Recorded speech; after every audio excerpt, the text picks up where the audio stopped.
thunderstorm warning for northeastern Fayette County, northeastern DeWitt County, Vermilion County, southeastern McLean County, Champaign County, northeastern Douglas County, until 9:45 p.m. At 9:01 p.m., severe thunderstorms were located along a line extending from near Paxton to Fisher to near Mansfield, moving east at 45 miles per hour. Expected hazards include 60 miles per hour wind gusts and penny-size hail. This is a radar-indicated threat.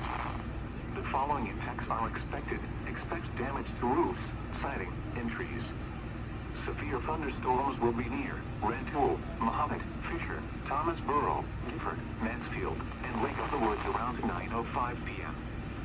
Champaign and Potomac around 9:10 p.m. Urbana around 9:15 p.m.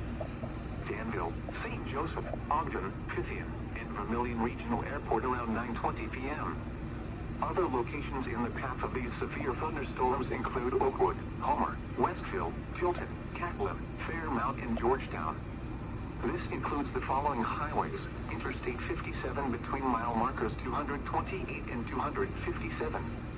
Interstate 72 between mile markers 174 and 182. Interstate 74 between mile markers 156 and 220.